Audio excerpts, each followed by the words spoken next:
Irmãos, bom dia, paz. A sua Bíblia comigo, segundo livro das Crônicas, capítulo 26. Segundo Crônicas, capítulo 26, o reinado de Uzias, versículo 1.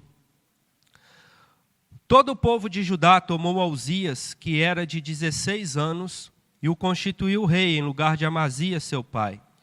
Ele edificou Elate e restituiu Judá depois que o rei descansou com seus pais. Veja aqui que a primeira medida administrativa de Uzias como rei é tomar a cidade de Elate, porque ela era estratégica. Essa cidade permitia o acesso ao mar oriental, que iria desenvolver o comércio e possibilitar o consequente fortalecimento da economia. Verso 3. Uzias tinha 16 anos quando começou a reinar, e 52 anos reinou em Jerusalém. Era o nome de sua mãe Jecolias de Jerusalém.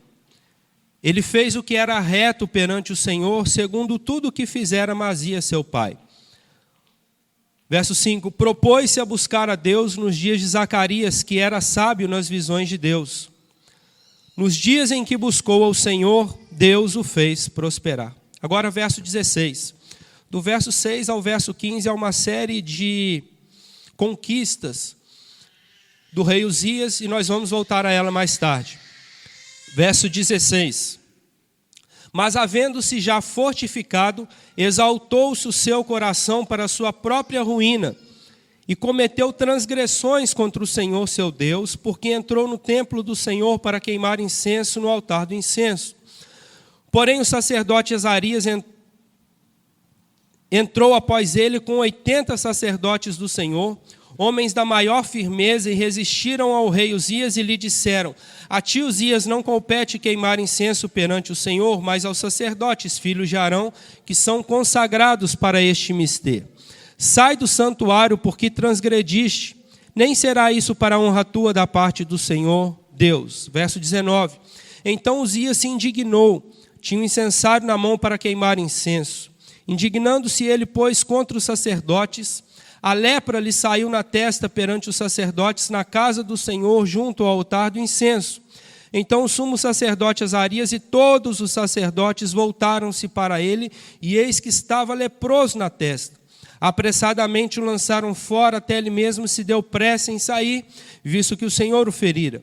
Assim ficou leproso o rei Uzias até o dia da sua morte, e morou por ser leproso numa casa separada, porque foi excluído da casa do Senhor, e Jotão, seu filho, tinha a seu cargo a casa do rei, julgando o povo da terra. Quanto aos mais atos de Uzias, tanto os primeiros como os últimos, o profeta Isaías, filho de Amós, os escreveu. Descansou Uzias com seus pais, e com seus pais o sepultaram no campo do sepulcro, que era dos reis, porque disseram: ele é leproso, e Jotão, seu filho, reinou em seu lugar.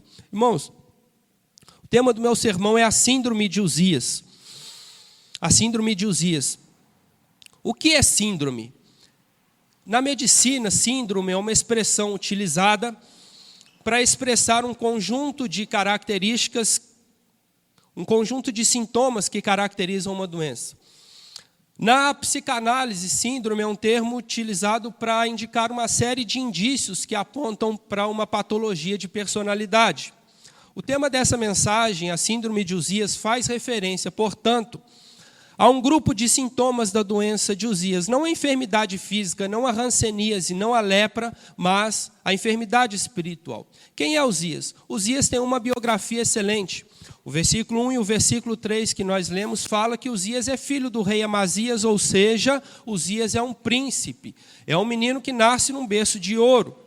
E quando seu pai, o rei Amazias, morre, ele então, no alvorecer da juventude, então com apenas 16 anos de idade, se assenta no trono, se torna o rei da nação mais poderosa da terra, e reina e governa por 52 anos. O verso 4 afirma que esse homem faz o que é reto aos olhos do Senhor.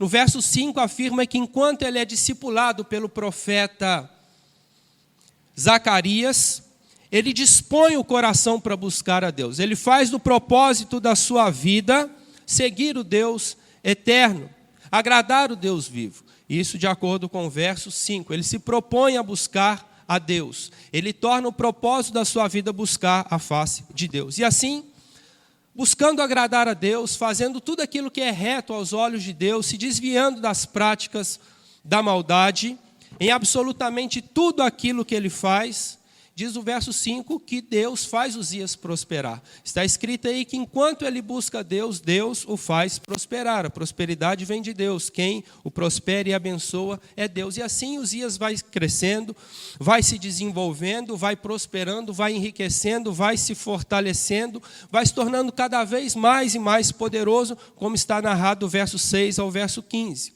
Só que o rei Uzias se torna tão poderoso e tão forte que ele acaba tendo o coração invadido pelo orgulho, dominado pela soberba, vencido pela arrogância, tombado pela altivez. E com o coração dominado e subjugado pelo orgulho, Uzias deixa de fazer o que é reto aos olhos do Senhor. Ele deixa de dispor o coração para buscar o Senhor Deus. Ele fica leproso, ele é afastado do trono. E agora Uzias é rei de direito, mas não é rei de fato. E assim este homem com a pele toda carcomida pela lepra, toda tomada por feridas abertas, cheia de pus, Uzias mora em uma casa separada fora da cidade de Jerusalém, aguardando a morte chegar num estado absolutamente trágico. De acordo com a teologia bíblica, ele fica esperando ali a morte chegar por 10 anos, sofrendo dessa enfermidade na pele. Enquanto isso, seu filho, o príncipe Jotão, ele toma conta das medidas administrativas do reino. Uma biografia fantástica que é arruinada pelo pecado. Um homem que começa muito bem a caminhada cristã, mas que vai terminar de modo trágico. Um homem que depois de 52 anos caminhando com Deus, ele desliza, escorrega, tem uma queda vertiginosa. E os sintomas da queda de Uzias, chamados a síndrome de Uzias, estão expressos a partir do verso 16, que nós lemos, até o verso 21. Irmãos, agora eu preciso dizer que este texto, 2 Crônicas, não é apenas uma história do passado, não é uma peça de museu. 2 Crônicas 26 é também uma história do presente, uma história presente na vida de muitos cristãos. As atitudes de Uzias aqui, as quais nós vamos ver e destacar duas apenas, são vistas na vida de muitos cristãos. Quantos e quantos cristãos, quantos e quantos filhos de Deus não são tomados pela síndrome de Uzias, ou talvez até totalmente acometidos pela síndrome de Uzias. Então, nessa manhã, eu quero convidar você a caminhar comigo por 2 Crônicas 26, esse capítulo tão precioso da Bíblia, para nós verificarmos juntos os dois sintomas da síndrome de Uzias. Primeiro, a falta de confiança em Deus, e segundo, a falta de reverência ou de temor a Deus. Enquanto nós caminhamos por este capítulo, verificando os sintomas da síndrome de Uzias, a minha oração é que o Espírito Santo sonde o nosso coração e que nós façamos uma análise sincera da nossa vida espiritual, porque caso algum desses sintomas existirem em nós, que nós possamos confessar a Deus os nossos pecados e buscar de Deus a graça e a força para abandonar esses pecados e viver uma vida espiritual maiúscula. O primeiro sintoma da síndrome de Uzias está na parte B do verso 15 até a parte A do verso 16. Vamos ler mais uma vez. O finalzinho aí do verso 15 diz assim, olha: divulgou-se a sua fama até muito longe por um motivo, porque ele foi maravilhosamente ajudado. Por quem? Por Deus. E ele foi maravilhosamente ajudado até que se tornou forte. Mas, esse mais aí é muito importante, dando uma ideia de contraste. Havendo-se já fortificado, ao invés de se humilhar, o que é que ele faz? Exaltou-se o seu coração para a sua própria ruína. Em primeiro lugar, o primeiro sintoma aqui da síndrome de Uzias é a falta de confiança em Deus, ou seja, o poder corrompe o coração do rei Uzias. Note aqui, irmãos, que Uzias não é acusado de prostituição, não é acusado de assassinato, não é acusado de roubo, não é acusado de falsidade, não é acusado de idolatria, mas é acusado de dureza de coração. E a dureza de coração é talvez o pior pecado que existe. Uzias não tem o coração invadido pelo egoísmo e pela violência.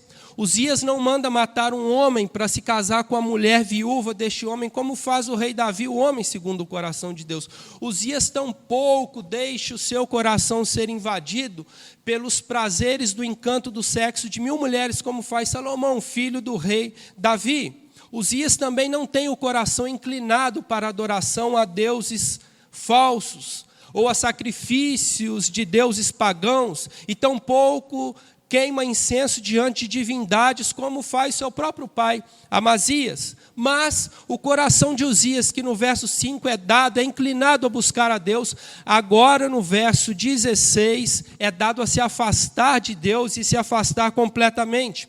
O puritano Matthew Henry afirma que o que está no fundo do pecado de Uzias aqui, no verso 16, é a soberba de coração. E a soberba de coração, segundo os puritanos, é uma espécie de concupiscência, pior do que todas as outras concupiscências. Por quê? Porque é um pecado que destrói a vida espiritual como nenhum outro. Depois que se torna forte, famoso e poderoso, Uzias se esquece de Deus.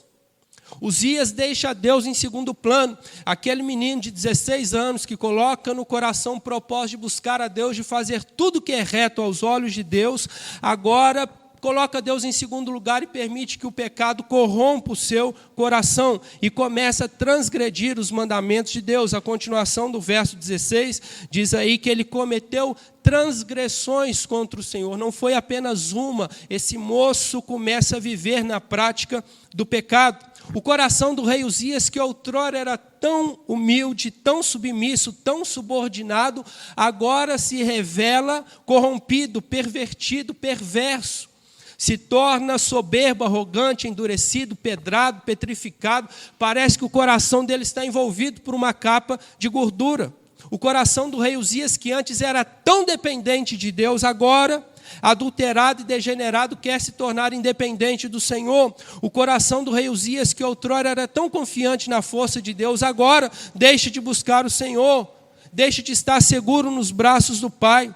Agora esse homem está com o coração depravado, viciado, corrompido, contaminado, iludido pelo poder que ele consegue. Por quê? Porque é maravilhosamente ajudado por Deus. O poder ilude, o poder seduz, o poder ensoberbece, o dinheiro, as posses, os bens, a prosperidade. Tudo que Uzias alcançou, quase que naturalmente geraram uma certa medida de orgulho no coração dele. Sabe, irmãos, existem pessoas e mais pessoas que se achegam à igreja e que são desfavorecidas economicamente, oriundas de um baixo extrato social, se achegam à igreja que após a conversão, até mesmo pela força do evangelho, abandonam o vício, começam a trabalhar com mais afinco, com mais diligência, valorizam a família, começam a melhorar socialmente. Só que nesse processo de melhora social, de subida econômica, de prosperidade financeira, muitos e muitos se esquecem de Deus. Eu já vi isso acontecer dezenas de vezes durante a minha caminhada cristã. Quantas vezes a pessoa está enferma ou está desempregada e, enquanto está passando pela prova, enquanto está sendo esmagada e triturada pela tribulação, a pessoa fiel a Deus vem nos cultos, ora, lê a Bíblia, jejua, se consagra, busca a presença de Deus, com todas as forças, enquanto as coisas estão feias. Aí Deus, por misericórdia e por graça, abençoa, e assim como fez o rei Uzias prosperar,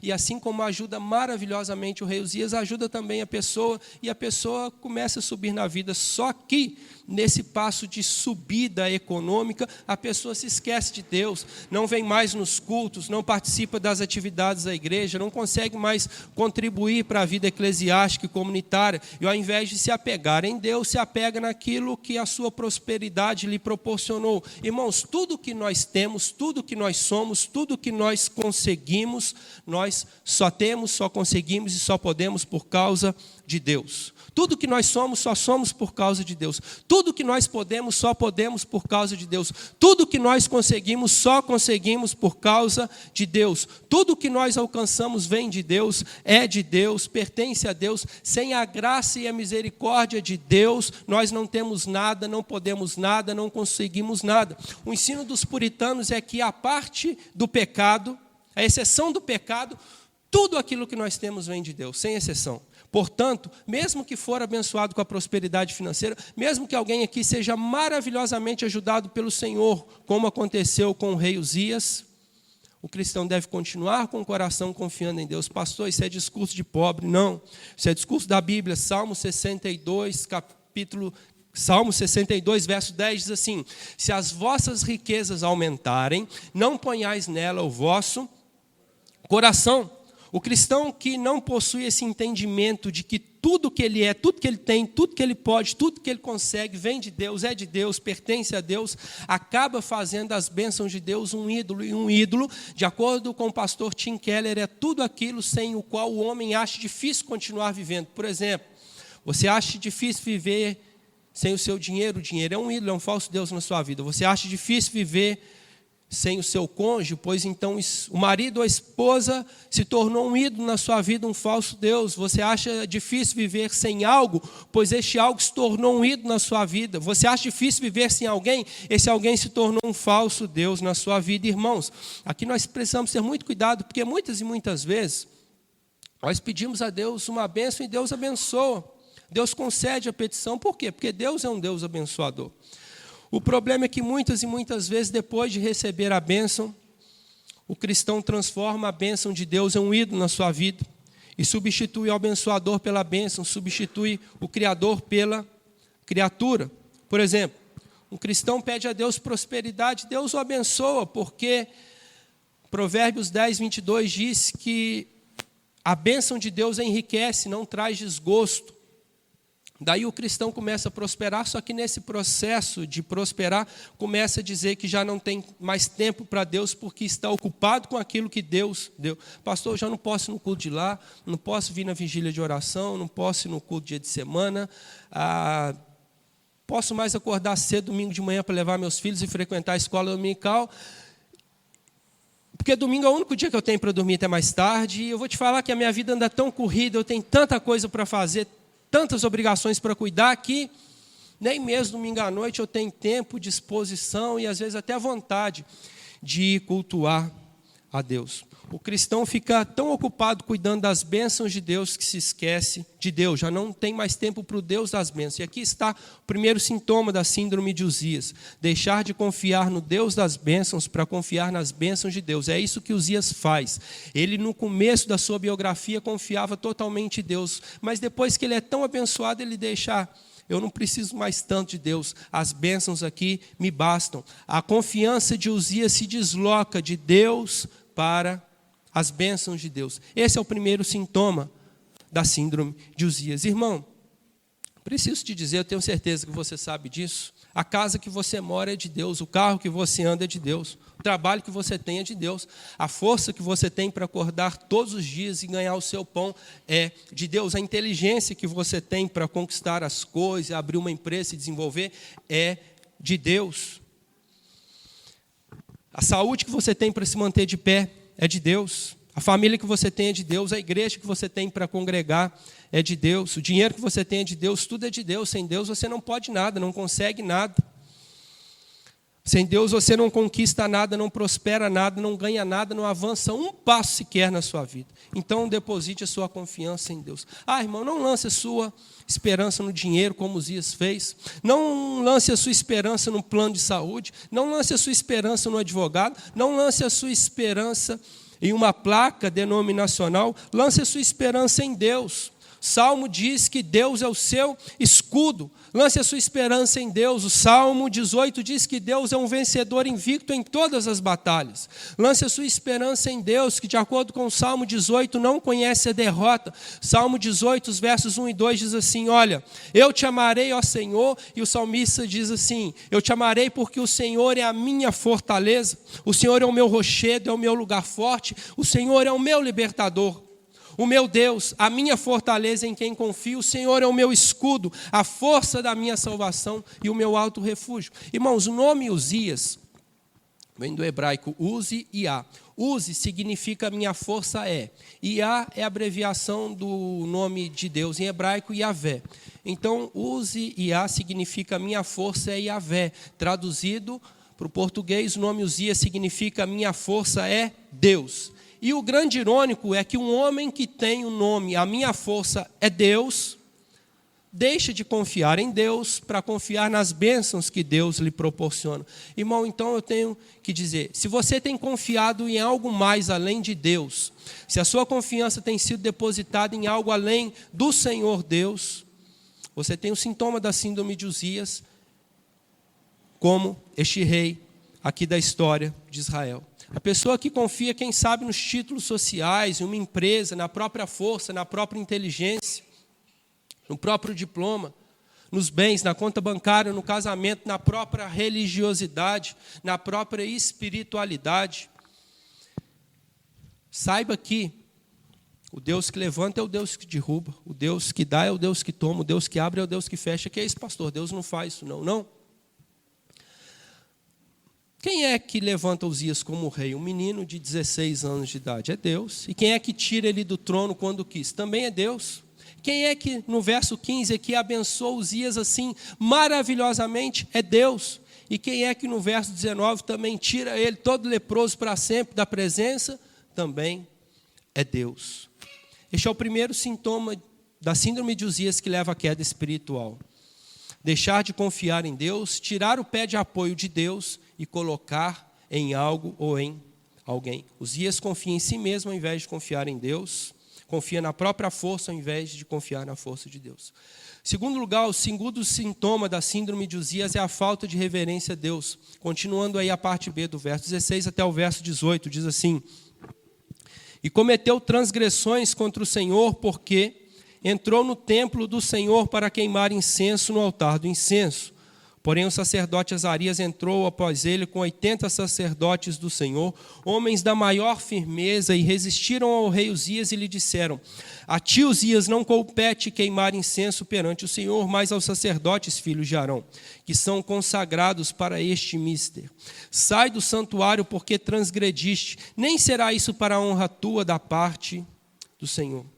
O segundo sintoma da síndrome de Uzias é a falta de reverência ou a falta de temor a Deus. A função do rei Uzias é governar e não queimar incenso. Queimar incenso é função do sacerdote. Uzias é rei. E como rei, a função de Uzias é cuidar das realidades sociais, dos fatores econômicos e das demandas políticas do reino. Queimar incenso é função do sacerdote. A função de Uzias não é cuidar das questões espirituais. O espaço de Uzias é o palácio real e não o templo. Deus estabelece Uzias para cuidar do reino, estabelece o sacerdote Azarias para cuidar do templo. Mas Uzias já está com o coração corrompido pelo poder. Ele acha que ele pode fazer o que ele bem entende e ele quer assumir também o lugar do sacerdote. O poder do sacerdote é o único poder que Uzias não tem. Ele fala, se tem algum poder que eu não tenho, esse também eu quero. Então ele fala assim, não, eu vou queimar incenso também. Depois que ele se torna poderoso, Uzias acredita que ele pode fazer o que ele quiser. Ele não acha que não pode mais receber ordem de ninguém. Uzias arranca a palavra limite do dicionário. Esse moço cresce tanto, mas tanto, que dominado pela egomania, ele passa a se achar o dono do mundo. Aí, depois, Uzias, que ele tem todas as riquezas que um homem pode desejar ter. Uzias tem tantos bens quanto é possível ter. Uzias tem um cartão de débito ilimitado, ele pode ir comprar o que ele quiser. Extremamente rico, não conhece a palavra necessidade, nunca teve que trabalhar o mês inteiro para ganhar um salário mirrado. Uzias é o máximo. Esse homem está no auge, está no topo, ele é jovem, bonito, é rico, é rei, é forte, é poderoso, é temido, é admirado. Uzias é um homem de tanta projeção, irmãos, porque ele é o rei da nação mais poderosa da face da terra. Uzias é um homem honrado. Ele é honrado militarmente por causa do enorme exército que ele possui e é honrado também politicamente por todas as conquistas de território. Eu não vou ler, mas só para você saber, no verso 6 diz que Uzias é vitorioso na guerra contra os filisteus. No verso 7 fala que Uzias derrota os árabes. No verso 8 fala que Uzias subjuga os amonitas e recebe deles tributo. Ou seja, versos 6, 7 e 8 afirmam que Uzias é o homem da guerra, é o homem da espada, é o homem do poder. Versículo 9 afirma que Uzias edifica torres para proteger as plantações da cidade. E as torres que Uzias levantam, de acordo com o historiador Flávio Joséfos, têm 75 metros de altura, o que corresponde a um prédio de 20 andares. Ou seja, naquela época Uzias já fazia construções magníficas. Uzias é o homem da construção. Verso 10, Uzias cava poços no deserto para os gados beberem água e manda plantar uma enorme quantidade de árvores frutíferas para que não faltasse mantimento para ninguém. Diz a Bíblia que ele era amigo da agricultura. Versos 11, 12, 13, 14, 15, Uzias projeta máquinas de guerra. Ele tinha um exército de mais de 300 mil soldados e ele projeta uma máquina de guerra para lançar pedras à distância, para esmagar os inimigos, e ele inventa outra máquina para lançar flechas. Aí a máquina que ele tinha fazia o trabalho de centenas de flecheiros, ou seja, Uzias é um homem da engenharia. O comentarista Russell Norman Champlin afirma que Uzias é sobretudo um conquistador e compara sua biografia com a biografia de Alexandre o Grande, que afirma que ele chorou. Por que você está chorando? Ou porque eu não tenho mais nenhum mundo para conquistar. Uzias era, sim, sobretudo um conquistador. E assim, por poder fazer o que ele quiser fazer, por nunca ouvir a palavra não, Uzias pensa que pode cultuar a Deus do jeito que ele quiser. Se eu posso fazer tudo o que eu quiser no mundo, na igreja eu também posso fazer o que eu quiser. Eu vou servir a Deus, mas vou servir a Deus do meu jeito, da forma que eu quiser servir. Aí fala assim, então vou prestar culto a Deus de qualquer jeito, de qualquer maneira. Este é o segundo sintoma da síndrome de Uzias. Falta de temor a Deus. É acreditar que pode cultuar a Deus de qualquer maneira, de qualquer forma, do jeito que quiser. É achar que pode estabelecer Ele próprio uma forma de culto e de serviço a Deus. Esse é o segundo sintoma da síndrome de Uzias. Falta de temor a Deus. Este homem começa a servir a Deus de qualquer maneira. Olha, pastor, eu sirvo a Deus, mas eu vou na igreja o dia que eu quiser. E olhe lá, hein? Se falar também, eu nem vou mais.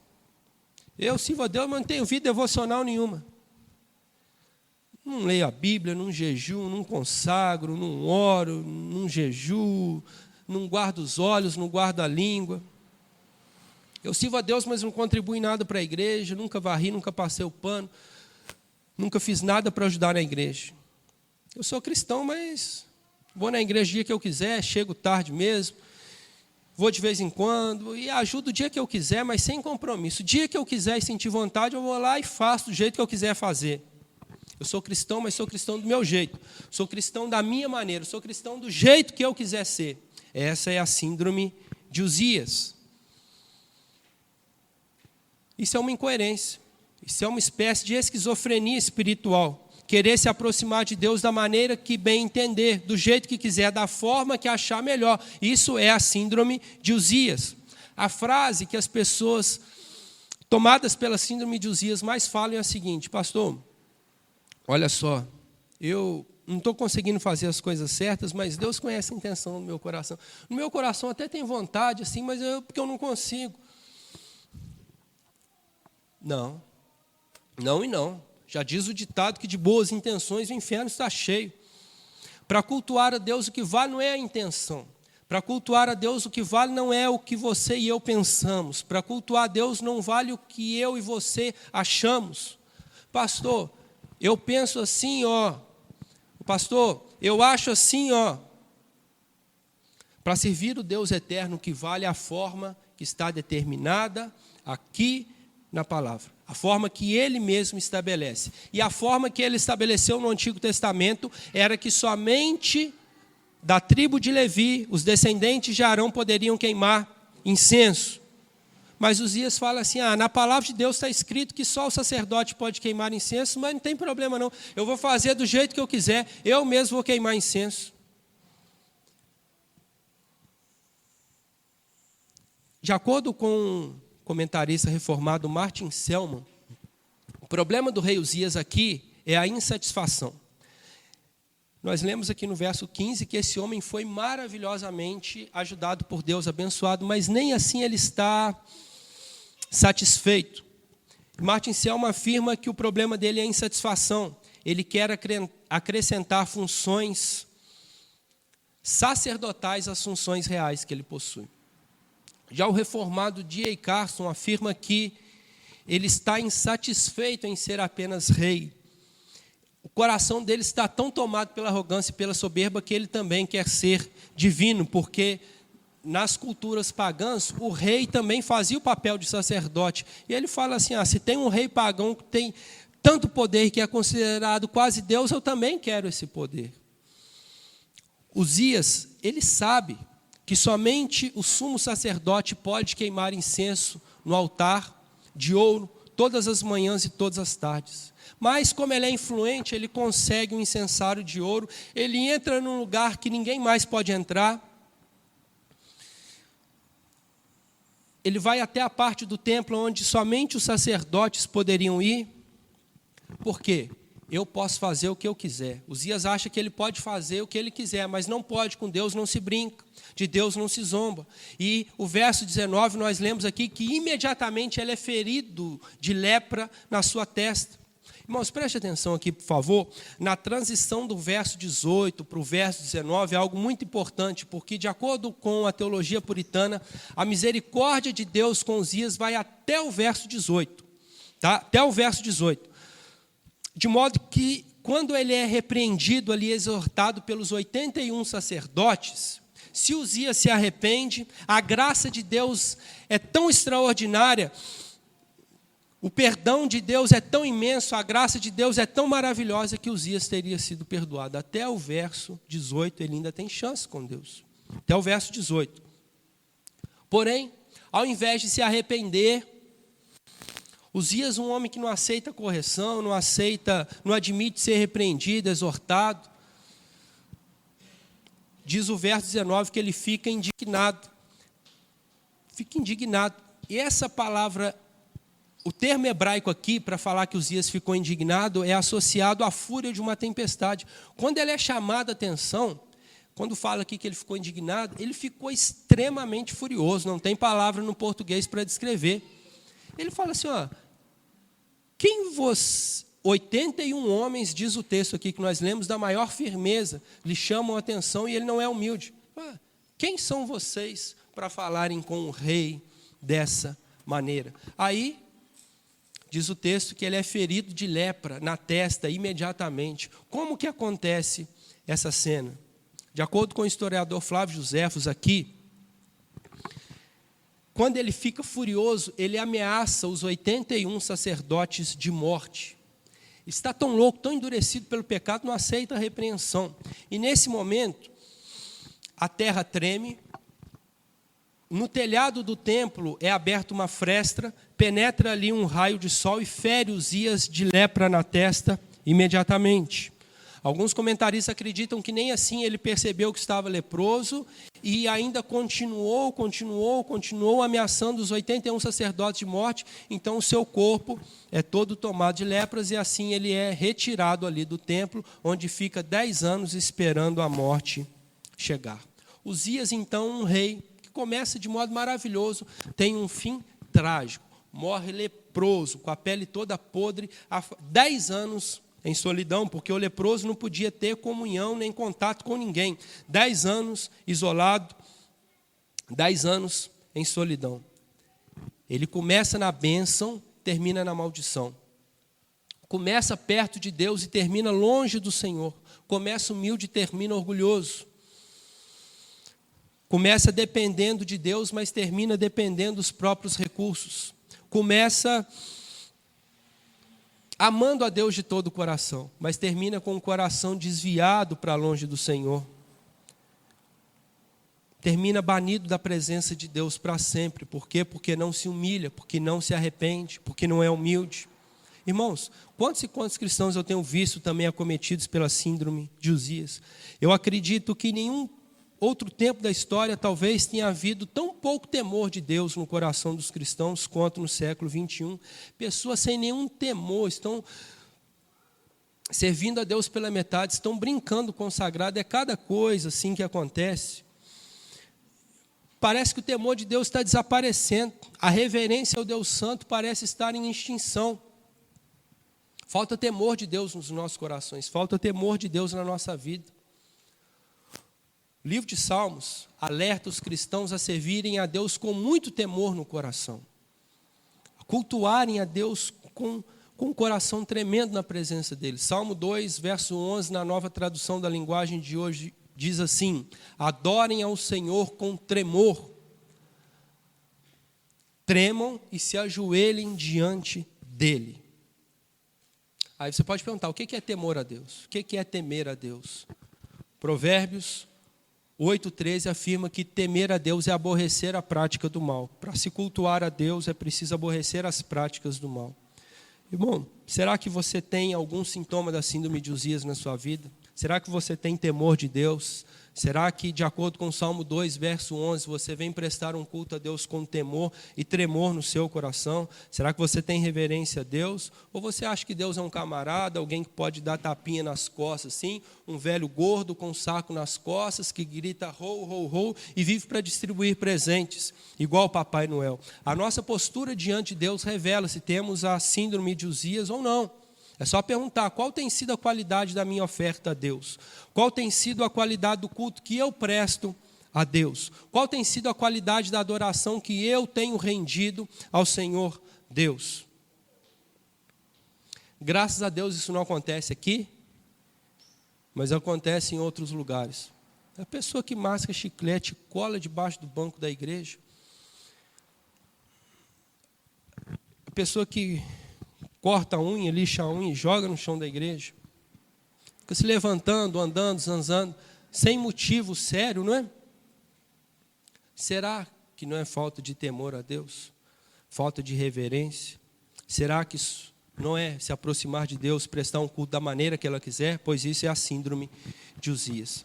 Irmãos, para terminar, qual é a cura para a síndrome de Uzias? Porque se essa síndrome encaminha na direção de uma enfermidade espiritual, de não confiar em Deus, qual é a cura? Se essa síndrome aponta na direção de uma patologia espiritual, da egomania, de não aceitar repreensão alguma, de cultuar a Deus da maneira que bem entender, qual é a cura? A síndrome de Uzias é grave, tão grave que pode matar, como de fato o rei Uzias morre. De uma maneira absolutamente trágica, triste, depressiva, como nós lemos nos versos 21, 22 e 23. A cura para a síndrome de Uzias é Jesus Cristo. Ele disse no Evangelho, segundo João capítulo 8, verso 24, assim, olha, se não crerdes que eu sou, morrereis nos vossos pecados. Para terminar, irmãos, dizendo que Jesus Cristo é o antídoto de Deus para a enfermidade espiritual do pecado, para a síndrome de Uzias, eu quero chamar a sua atenção, nem precisa ler não, verso 1, verso 5 e verso 17. No verso 1 nós temos um rei que é Uzias, no verso 5 temos um sacerdote que é Zacarias, e no verso 17 no verso 5 temos um profeta que é Zacarias, e no verso 17 o sacerdote que é Azarias. Isso aponta para o chamado tríplice ofício de Cristo, que é chamado na teologia de munus triplex. Os três ofícios de Cristo, rei, profeta e sacerdote. Em Cristo, somente em Cristo, unicamente em Cristo, exclusivamente em Cristo, nós temos juntos um rei, um profeta e um sacerdote. Juntos Uzias, Zacarias e Amazias. Na pessoa bendita de Cristo nós temos Uzias, que é rei, Zacarias, que é profeta, e Azarias, que é sacerdote. Na pessoa bendita de Cristo nós temos Uzias, porque Cristo é o nosso rei, Cristo reina sobre nós. Na pessoa bendita de Cristo nós também temos, no verso 5, o profeta Zacarias, porque Cristo é o nosso profeta, Cristo é a palavra encarnada de Deus. E no verso 17, nós temos que Cristo é também o nosso sumo sacerdote Azarias. Cristo é o nosso sacerdote. De acordo com o livro de Hebreus, Cristo é quem intercede por nós. Cristo é quem oferece a si mesmo como sacrifício pelos nossos pecados. E aí, no verso 16, Uzias é rei, e ele quer combinar, junto com a sua função de rei, também a função de sacerdote. Ou seja, ele quer ser divino? Não. A única pessoa que pode combinar todas essas funções aqui é o Senhor Jesus Cristo. Somente Ele é rei, somente Ele é profeta, somente Ele é sacerdote. Jesus Cristo é o único verdadeiramente rei, único verdadeiramente profeta, único verdadeiramente sacerdote. Jesus, Jesus e Jesus. Amém? Vamos orar. Feche seus olhos, curve a sua fronte. Meu Deus poderoso, obrigado por essa manhã. Obrigado pela vida de cada irmão aqui presente. Obrigado pela tua palavra. Como diziam os puritanos, Quando a palavra de Deus é pregada, é lida, é explicada e aplicada, sem que o ministro acrescente nada e sem que ele retire nada, é como se o próprio Deus estivesse falando com a igreja. Se tem algo que nós precisamos é ouvir a tua voz, e ao ouvi-la sermos humildes para aceitar alguma repreensão, alguma exortação, e também sermos consolados pelo Senhor. Se há alguém aqui, assim como o rei Uzias, que deixou de confiar em Deus e tem confiado em algo ou alguém além de Deus, que essa confiança possa voltar a ser depositada no Senhor. Se tem alguém aqui também que, assim como Uzias, acha que pode cultuar e servir a Deus da maneira que ela quiser, essa pessoa possa reconhecer que há um jeito determinado para se servir a Deus, e esse jeito está revelado nas Escrituras. Nós possamos nos arrepender dos nossos pecados e nos consertar com Deus, para a glória do seu nome. Amém, Jesus. Graças a Deus.